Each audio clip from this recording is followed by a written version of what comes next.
Muy buenas tardes a todos, sean bienvenidas y bienvenidos a esta segunda predicación bíblica aquí en la Iglesia Cristiana Agua Viva. Soy el Dr. Julio Vega, pastor de la iglesia, y es para mí una gran alegría, una gran bendición compartir con ustedes este mensaje. Bien, este mensaje es la segunda parte de la predicación del domingo pasado. Estamos platicando de los encuentros de nuestro Señor Jesús con algunas personas que representan muy bien lo que nosotros somos. Por ejemplo, el leproso con el que se encontró Jesús es la persona que siente que está como condenada, como si todo le saliera mal en su vida. Y ya vimos que el Señor le bendijo. Su verdadera necesidad, ¿cuál era? El amor. La prueba está que el Señor Jesús lo tocó y luego lo sanó de la lepra.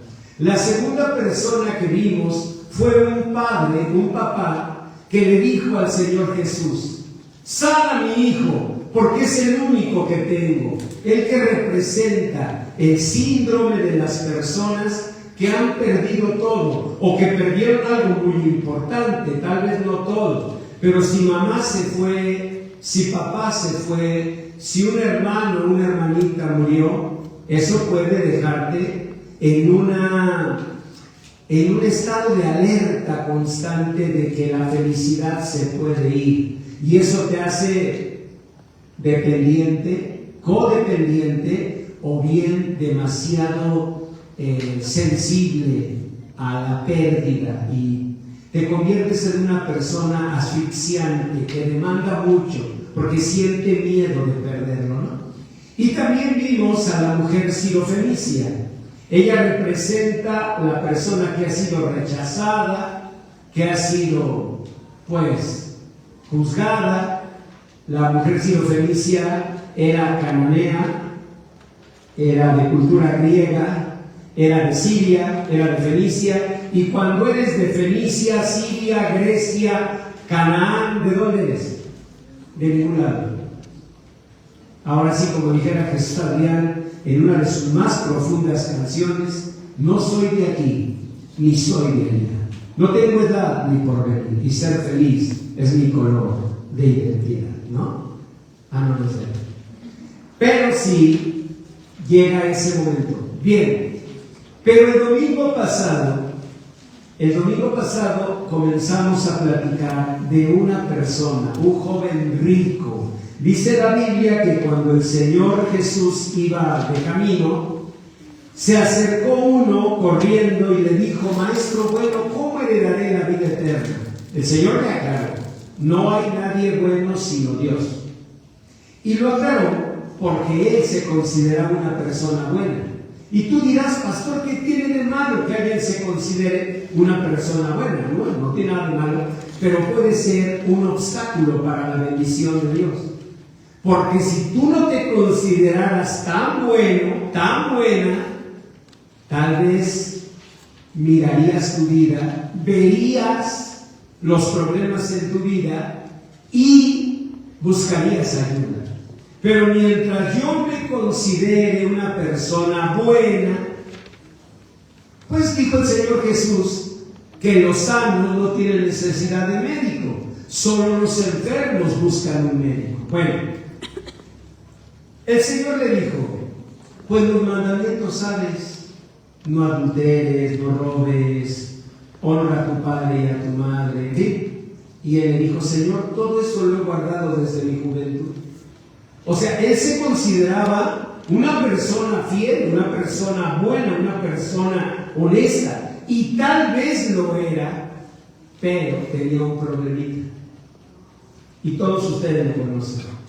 Le dijo el Señor: entonces nada más vende lo que tienes, dalo a los pobres y ven tomando tu cruz y sígueme. ¿Y qué hizo cuando el Señor le dijo eso? Se fue muy triste, porque tenía muchas posesiones. Les comentaba que en el mensaje de la mañana, de las 10 de la mañana, yo les pregunté a los presentes, los cuales son un poco menos menos empáticos que ustedes, un poco menos nobles, un poco menos buenas gentes como ustedes. ¿Y saben qué dijeron? Dijeron, ese hombre era egoísta, arrogante, ambicioso, avaricioso e hipócrita, ¿no? Todo eso dijeron. Y yo les decía, ¿y si no fuera así? Pero ¿cómo no? Si ahí están las pruebas. Se fue triste porque tenía muchas cosas. Y yo les decía, ¿y qué tal si no amaba sus posesiones, no procuraba sus posesiones por ambicioso, por egoísta, sino por lo que eso representaba? Quiero decir, una persona puede tener una casa muy bonita, pues sí por la comodidad, pues sí porque está en un mejor lugar, porque está en un mejor vecindario, todo eso. Pero también puede ser por demostrar que no es el más limitado de sus hermanos. Eso puede estar muy dentro de su alma. O por poder decirle a papá, mira papá, lo logré. Y que papá le diga, muy bien, hijito, ya te habías tardado, eras el único que no había dado un fruto. Que bueno, ya te pongo tu estrellita. Y entonces él se sienta realizado. No se imaginan cuántas personas hemos estudiado, hemos hecho carreras, hemos hecho negocios, hemos logrado incluso destacar en muchas áreas. ¿Saben? ¿Solo por qué? Por una motivación que no es la que se ve. ¿Quieren un ejemplo? De la historia, porque amo la historia. Claudio el emperador, él era sobrino de Calígula. Tal vez a Claudio no lo ubican mucho, excepto a Gayo. El Gayo Claudio sí es famoso, pero el emperador Claudio pues no tanto, ¿no? Pero Calígula sí, ¿verdad? Todos hemos oído por lo menos la palabrita Calígula. Terrible ese señor. Él tuvo un sobrino que se llamaba justamente Claudio. Y cuando murió Calígula, porque lo mataron, porque ya ni él mismo lo aguantaba, entonces no había otro en la familia que tuviera la sangre azul para suplir a Calígula. Y toda la gente en Roma salió diciendo, Claudio, Claudio. ¿Y saben qué pensó Claudio? Me van a matar. ¿Y qué hizo Claudio? Corrió a esconderse cuando el pueblo llegó, las multitudes. Porque fíjense, traten de imaginar la escena. Claudio seguro de que lo iban a matar, corriendo, huyendo, porque saben que cuando un emperador caía, mataban a todos los de su familia. Entonces Claudio corría como desesperado y la gente detrás, Claudio, Claudio, pues este más corría. Cuando llega a esconderse finalmente, se mete, ahí está escondido, y la escena que les voy a contar es de la historia. Está llena la historia de pinturas, dibujos de eso. Cuando quitan la cortina detrás de la que se había escondido Claudio, Claudio está temblando de miedo, la gente está frente a él, Claudio piensa me van a matar y la gente dice, emperador, salve emperador Claudio. ¿Saben para qué lo correteaban? Lo correteaban para coronarlo. ¿No es interesante? O sea, ¿con quién hubiera sabido? ¿Por qué no lo sabía? Porque él desde niño tuvo una enfermedad que le hizo cojear y vivir tartamudez. Doctora, tienes una tarea, investiga qué enfermedad tuvo el emperador Claudio que afectaba en tartamudez y en cojera. A mí me llamó la atención. O sea, ¿cuál era la enfermedad que afectaba ambas cosas? Bueno, por lo menos a mí me parecen separadas. Pero por eso yo les animo para que pongan mucha atención a este mensaje, porque quiero que ustedes con inteligencia se den cuenta que lo que dijo el apóstol Pablo tenía razón. Muchas veces no sabemos pedir como conviene, o sea, en pocas palabras, muchas veces no sabemos ni qué nos está pasando. Y tal vez tú piensas, discúlpeme doctor, yo sí tengo una cultura, ¿sí? Y yo tengo una idea, yo no lo dudo, pero mira, el que dijo eso fue el apóstol San Pablo. Y si alguien era culto entre los siervos de Dios, el más fue San Pablo. Si me dijeras de Pedro, te lo creo, porque él no sabía muchas cosas. Pero Pablo era reconocido amigo de Séneca, el filósofo romano, en fin, un filósofo importante. Ahora, ese hombre tan sabio, humanamente hablando, tuvo la capacidad de decir: no sé ni qué me pasa, miserable de mí, lo que quiero hacer no lo hago y lo que no quiero hacer eso hago. Así que Claudio es el emperador romano que representa eso. Pero ustedes me dirán, ¿y qué tiene que ver con el mensaje? Que si Inglaterra fue invadida por los romanos, no fue porque César, Augusto César, los haya llevado. Sí los llevó a las costas inglesas, pero el mismísimo Augusto César, oígalo, se regresó, no pudo. ¿Saben qué emperador lo logró? ¿Saben qué emperador invadió la Bretaña? La Gran Bretaña, como decimos ahora. Claudio. ¿Y saben una cosa simpática? Cuando él daba los discursos, no era tartamudo. El poder de la mente, ¿no? Es decir, en el ambiente donde él fue criticado, juzgado, tartamudeaba. Pero no era así. Él era un hombre capaz, solo que en la familia le hicieron sentir que él no tenía ningún valor. Nada más, bueno, es que me da coraje. Su mamá se llamaba Antonia. ¿Saben qué decía la Antonia? Decía: yo sé que una persona es tonta cuando es más tonta que mi hijo. O sea, tomaba a Claudio de límite de la inteligencia. Terrible, ¿no?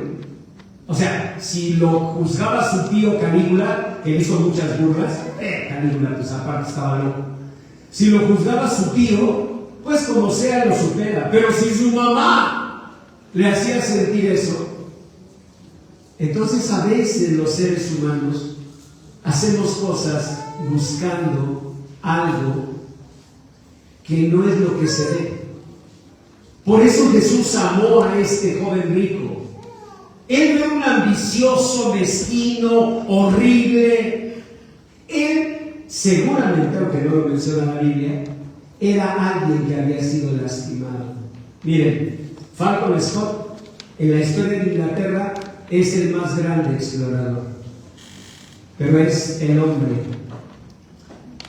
más afectado en sus emociones. Él llevó a él y a sus soldados a la muerte en la conquista del Ártico por una herida que tenía. Su herida era que cuando era un niño, él era muy flaquito y muy débil, y su papá, pues es el colmo, un general del ejército. Así que el papá, imagínenlo, como un servidor, alto, fuerte, así era el papá, un generalote, y el hijo, muy flaquito, enfermizo, pero quería ser como su papá.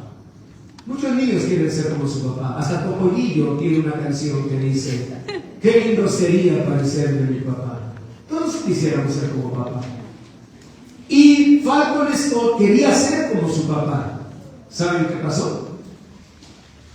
Logró entrar al ejército con muchos problemas y se convirtió en el general Falcon Scott. Cuando fueron a la conquista del Ártico, Amundsen de Noruega decía: vámonos despacio. Falcon Scott decía: marchemos, aunque muramos como caballeros ingleses. Amundsen decía: vamos a llevar perros para los trineos. Falcon Scott decía, llevaremos nuestros briosos corceles. Y cuando se complicó todo allá, ¿saben qué hizo Falcon Scott?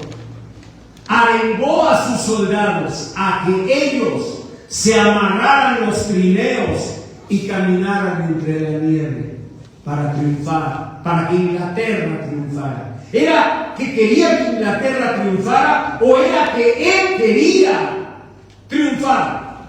Quería decirle a su papá, soy un gran general. Para mí eso era. ¿Ven? Quizás a veces es bueno. Por ejemplo, Madame Curie, todos conocen a Madame Curie. Bueno, si no, pues conocen un colegio que se llama así. Madame Curie, cuando era una niña, María Podlowska, allá en Polonia, junto con sus papás, trabajaba aseando cuartos para rentarlos. Quiso estudiar en la Sorbona, trabajó sin descanso, lo logró. Y logró entrar a la Facultad de Medicina. Ahora escuchen. Todos los compañeros de ella, que eran unos misóginos horribles, ¿saben qué dijeron? Que ellos no iban a permitir que una mujer entrara a un salón de autopsia, donde estaban los grandes científicos.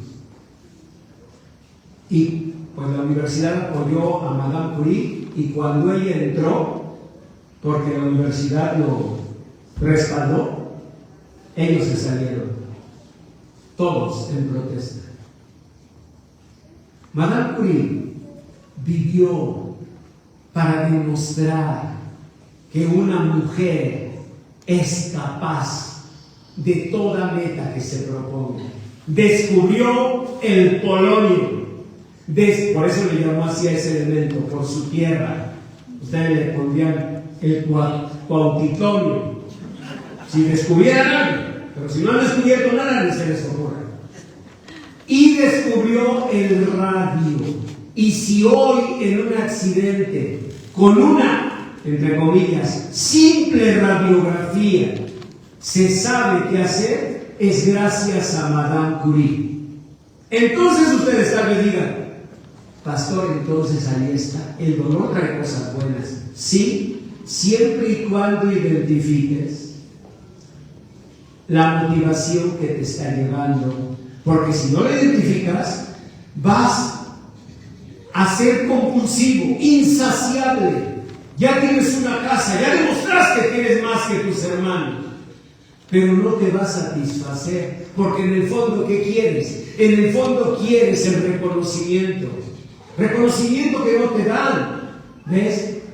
Y podría llegar a ser visto como una persona enferma. No, ni vengas al primer servicio, porque ahí dicen que el joven rico era ambicioso, ¿qué más? Avaricioso. No, son duros ellos, No les pregunté a ustedes porque vayan a salir peor. Pero no vengas porque van a decir, no hombre, pero qué superficial. Mira más. Y ve cómo se dice.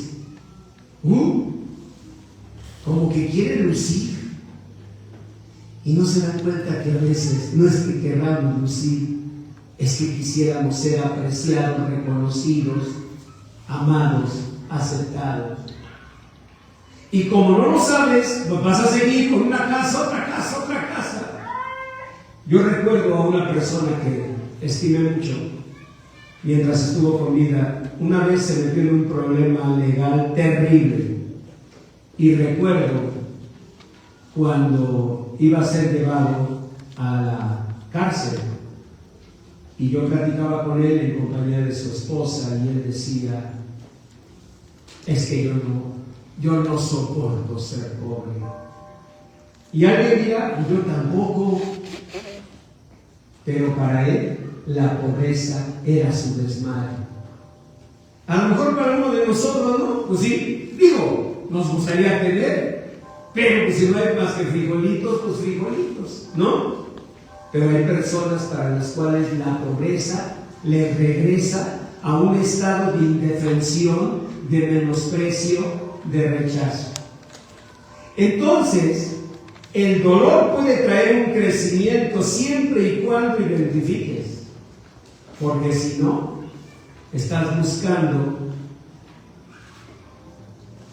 suplir con eso una necesidad que no se ve. Y ustedes me dirán, ¿me lo podría decir con la palabra de Dios? Y como ya sabía que iban a pensar así, Proverbios 18:11. Anótenlo nada más, yo se los digo. Dice la Biblia: las riquezas son para el rico su ciudad fortificada. O sea, el rico se protege a través de las riquezas. Les decía, por eso vemos a personas no en un aspiracionismo, en una ambición sin control. Por eso vemos una búsqueda de reconocimiento. Por eso vemos una búsqueda de un estatus. Alguien dirá, pero todos quisiéramos un estatus mejor. Sí, pero hay personas que lo buscan desesperadamente, porque si no lo tienen, entonces sienten el rechazo, el fracaso, la ruina. Y dice en Proverbios 18:11 algo más interesante, que las riquezas son un muro alto en su imaginación. Anótelo, googléelo o búsquenlo en la Biblia y nunca lo vayan a olvidar. Las riquezas pueden ser un muro alto en su imaginación, o sea, en la pura imaginación, porque en el fondo no. Ese hombre rico, el joven rico, que podemos juzgar de ambicioso, ¿qué más? Ambicioso, materialista y todo lo que quieran, hasta hipócrita le dijeron en la mañana. Este joven posiblemente no era nada de eso.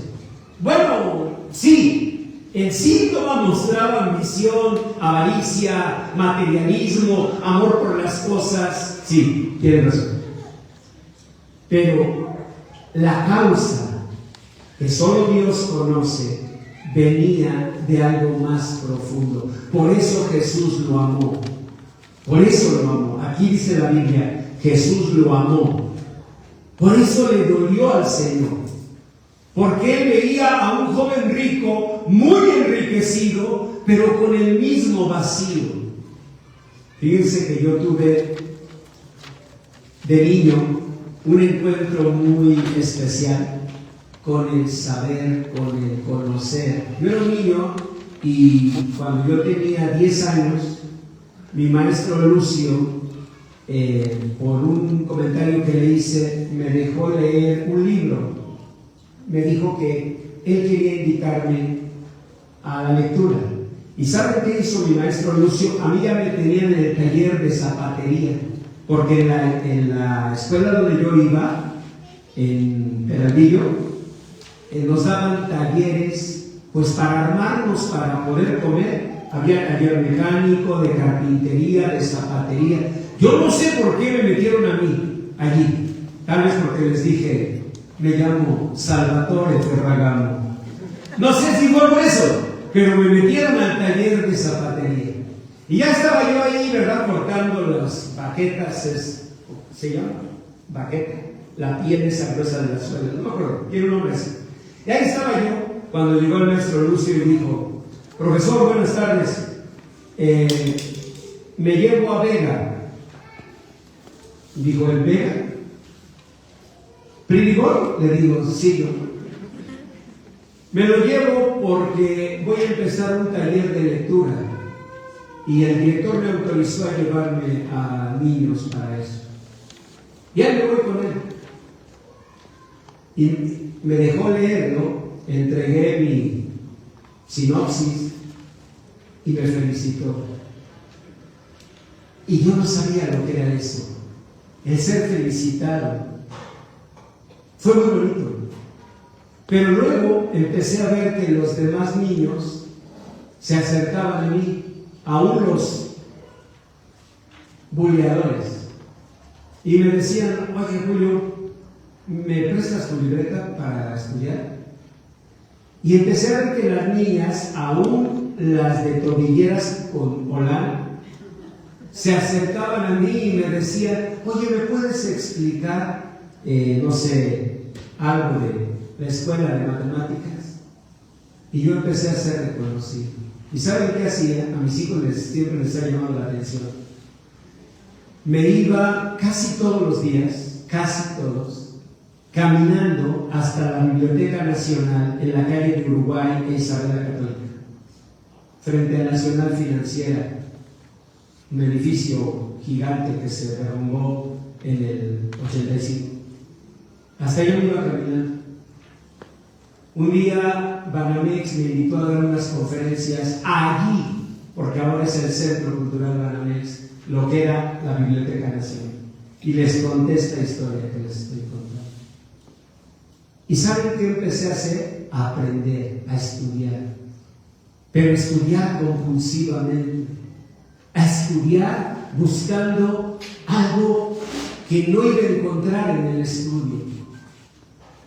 Y aprendí mucho y estudié mucho y logré muchas cosas en el ámbito académico y cultural.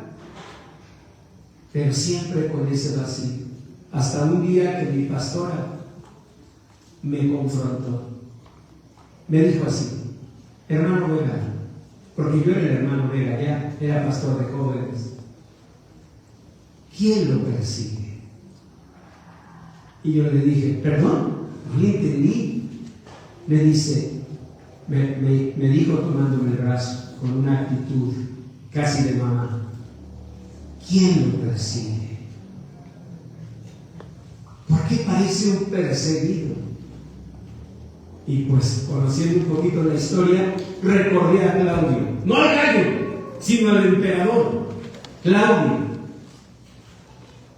Y vino a mi mente, exactamente, estoy huyendo porque no veo el valor de mi vida, porque mi valor era mi ciudad fortificada. La belleza sí la tengo, pero esa no era. La riqueza no la tengo, así que no era.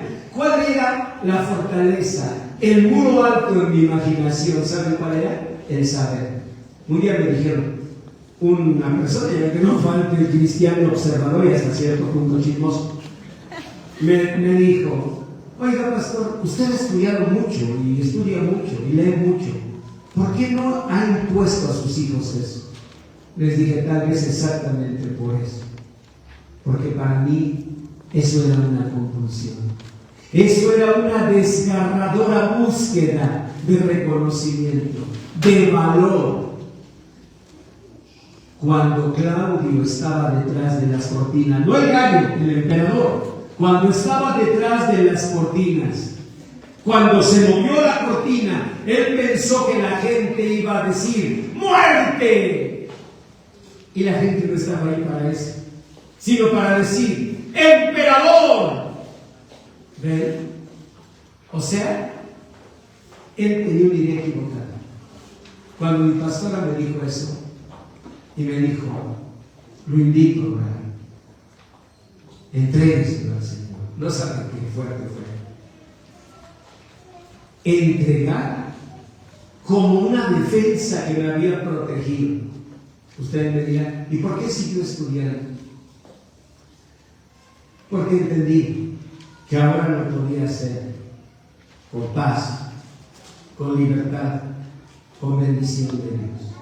Sigo estudiando y creo que estudiaré hasta el último de mis días. Pero ahora lo hago en paz, contento, lo disfruto. No lo disfrutaba. Y así puede haber personas que no disfrutan ni siquiera las riquezas. Van a tener una casa y van a estar pensando ya en otra. Van a lograr una meta y van a estar pensando ya en otra.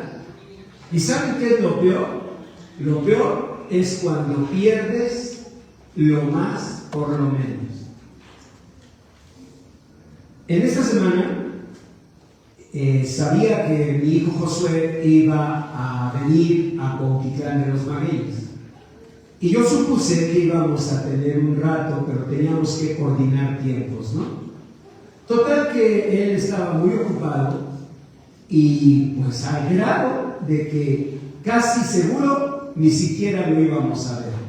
Entonces le llamé y le dije: hijo, ¿por qué no vienes a comer? Y gracias a Dios él dijo: bueno, voy. Y ya iba de regreso a su pueblo y pasó a ver a sus papás. Y lo tuvimos un rato allí en la casa. Y eso me hizo pensar cuando estaba chiquillo. Entonces no estaba un rato en la casa, estaba todo el tiempo. Señor Ramiro, señorita Norma, así, todo el tiempo. Ahora no. Y esto es José, pero si pienso en Jessie, esto es peor. Porque si yo quisiera presencialmente estar con ella y dejar de verla en un FaceTime, tendría que viajar hasta las mismísimas playas de Tijuana en avión. Eso no es fácil, ¿verdad? Y lo digo por cada papá que está aquí. Me dirijo a los varones, aunque también sé de algunas mujeres. Me refiero a ustedes que en aras de dar lo mejor a sus hijos, a veces se privan de sus hijos. Y solo lo comprenden cuando los hijos no están. Y yo sé que me están viendo pensando: a ver, pastor, ¿tiene algo de malo que yo me dedique a trabajar para dar lo mejor a mi familia, darle la mejor casa, darle a mis hijos la mejor educación? Claro que no tiene de malo, si realmente es por eso.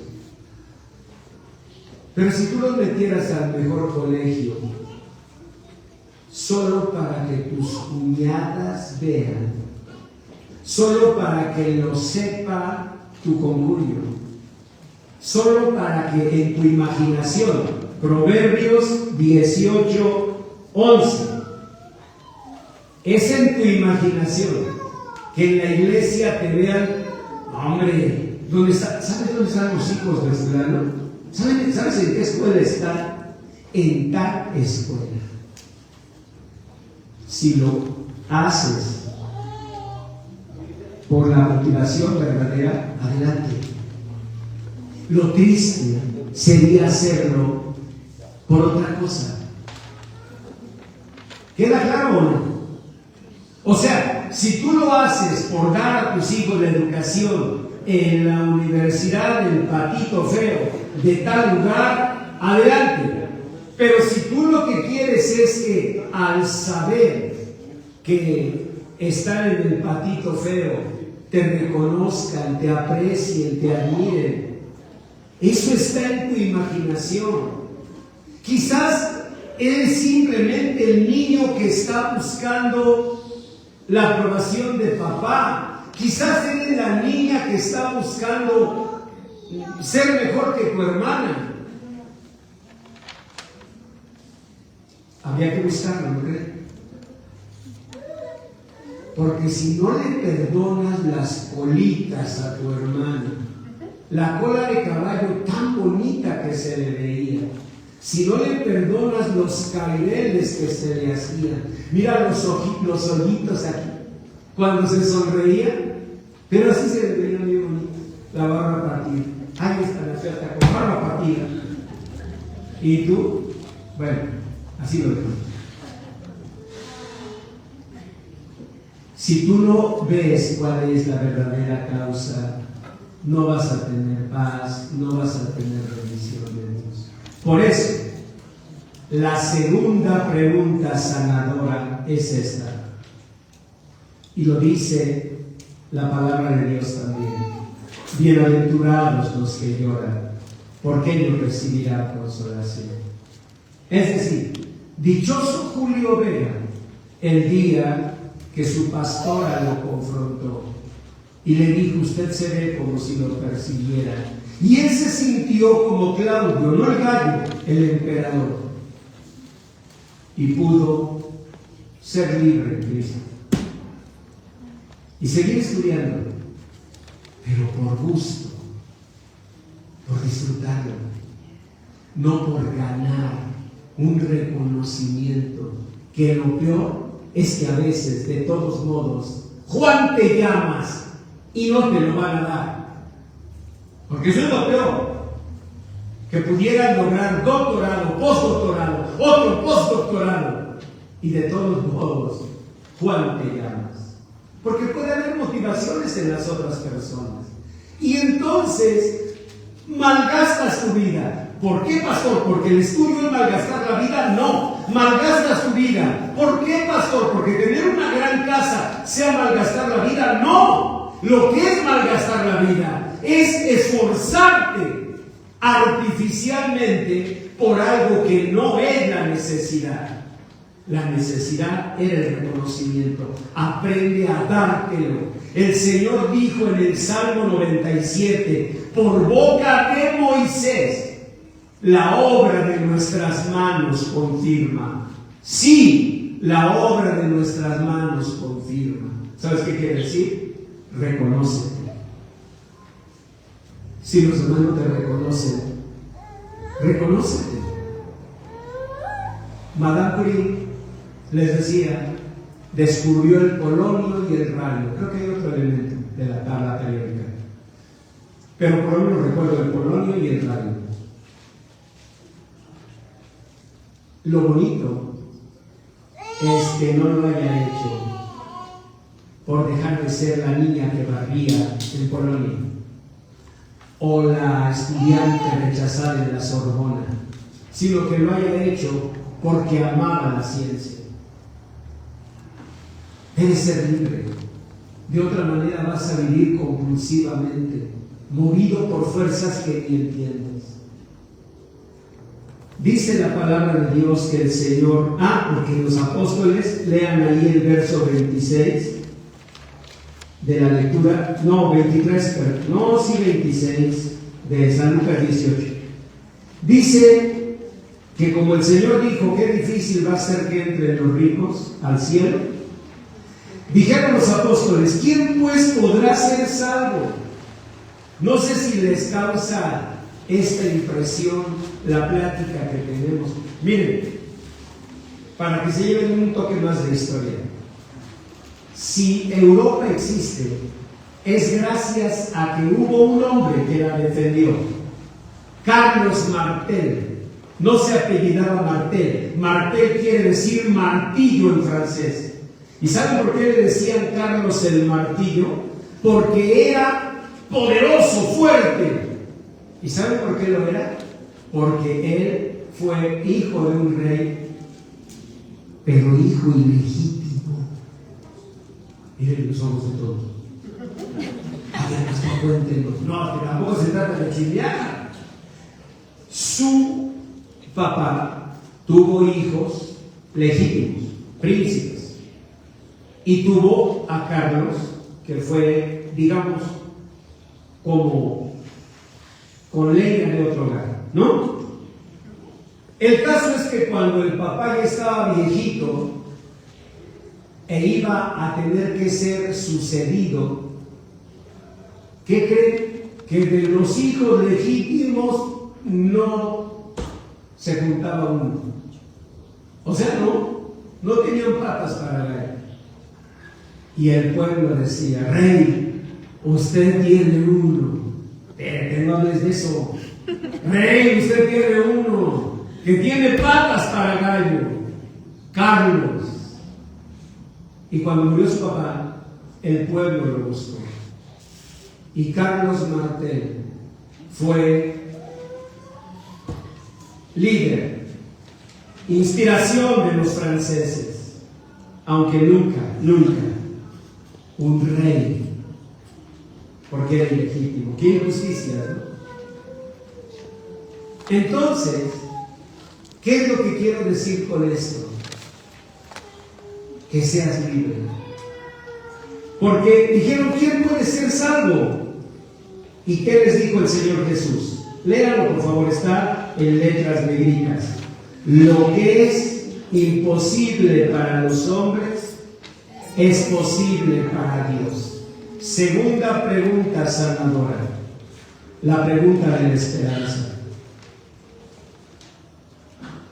Creer que existe Dios. que se interesa en mí y que puede ayudarme. Señor, ¿puedes ayudarme? Y Él lo hará. Lo que quise mostrarles es que aún grandes personajes de la historia vivieron esas mismas esclavitudes. Y termino diciéndoles que en el libro de los Hechos, capítulo 8, hay una historia semejante. Se llama la historia de Simón el Mago, y les voy a contar. Ese hombre se dedicaba a la magia, a engañar a las personas. Cuando llega el Evangelio, él recibe a Cristo. Está cerca de los apóstoles, pero él tenía un problema de fondo. Entonces llegan los apóstoles, imponían las manos y las personas vivían algo raro, ¿no? Algo sobrenatural. Y entonces él se acerca al mismísimo San Pedro, en serio, al de la basílica, a San Pedro, al de las llaves, y le dice: ¿cuánto te tengo que dar para que me des ese don? Y a cualquiera que yo le imponga las manos, viva eso. Cualquiera dirá, y Marcos del primer servicio: ambicioso, egoísta, avaricioso, no todo lo que ellos dijeron. No, también se echan al Simón el Mago, no se agarran con todos. Pero cuando llegó Pedro, le dijo: ¿sabes lo que veo? Que en hiel de amargura estás, en prisión de maldad. Pero el diagnóstico, escucha, doctora, la etiología que detectó el apóstol Pedro y con él el Espíritu Santo no tenía que ver con lo que se ve. Él era ambicioso, sí. Él era, pues, corrupto, sí. Pero su problema, el fondo, era la amargura. Amargura. Él tenía resentimiento, él tenía coraje, él tenía dolor. Y ustedes me dirán, ¿y qué tiene que ver eso con lo que él hacía? Él hacía magia para engañar, para sacar dinero. Pues eso, su venganza contra los que lo lastimaron era ser muy rico. ¿Ven? Dime, ¿qué psicólogo? Bueno, ni el mismísimo Freud te detecta eso, en verdad. ¿Sabían ustedes que la cleptomanía está ligada a la necesidad de mostrar una inteligencia mayor que los otros? O sea, el cleptómano, el que roba ya por una situación así, no lo hace por lo que decimos nosotros. Pues le gusta lo fácil, pues ya le gusta lo ajeno, lo que no quiere es trabajar, quiere robar algo y venderlo y tener dinero fácil. Sí, eso es lo que se ve. Pero en los casos de cleptomanía es por la necesidad de mostrar una inteligencia superior a los demás. ¿Qué significa entonces eso? Que traes el problema escondido. ¿Quién lo va a ver? Tú llegas con un humilde psicólogo, haz de cuenta conmigo. ¿De dónde quieres que yo vea eso? Si no me da revelación del Señor, ¿de dónde? No es fácil. Pero Dios conoce el corazón. Por eso Jesús amó al que fue aquí vilipendiado en el primer servicio, pobre hombre rico. Ahora que me lo encuentro en el cielo, al joven rico, le digo: no, te hicieron triste. Te hicieron pedazos los del primer servicio. Pero yo te defendí. ¿Por qué? Porque Jesús te amó. ¿Y sabes por qué te amó? Porque le dolió lo que llevabas en el alma. ¿Saben una cosa? Eso que te ha lastimado y que te tiene donde te tiene, eso lo sabe Dios. Y aunque el mundo te juzgue, el Señor sabe, dice su palabra, que Él juzgará los secretos de los hombres. Así dice su palabra. Él sí lo sabe. Él sí lo vio. Él sabe. Y por eso amó a este joven rico. Por eso lo amó. Sí amaba las posesiones, pero Dios sabía que no era por una ambición rancia, simple, vulgar. ¿Sí? Era, quizás, estoy imaginando, por una necesidad de demostrar, de ser reconocido, de compensar, pero Jesús no, y te ama. Yo te invito a que inclines tu rostro y le digas: Señor bendito, tú que conoces mi corazón, examíname, oh Dios, y ayúdame, Señor bendito. Ayúdame a poder discernir lo que me está pasando. Acércame a tu palabra, acércame, Señor, a ti. Tu palabra dice que yo no sé pedir lo que realmente necesito, pero que el Espíritu Santo intercede por mí. Habla, Señor, a mi corazón. Habla, muéstrame, Señor bendito. Quiero ser libre, vivir en paz. Quiero hacer lo que haga, no por agradar a otros o porque los otros lo vean o me reconozcan, sino porque realmente libre y gozosamente lo quiero hacer. Bendíceme, Señor. Bendíceme en el nombre de Jesús. Yo te recibo como Señor y Salvador de mi vida. Ven, Señor, y bendíceme. En tu nombre precioso te lo pido, en el nombre de Jesús de Nazaret. Amén. Amén. Da un aplauso al Señor.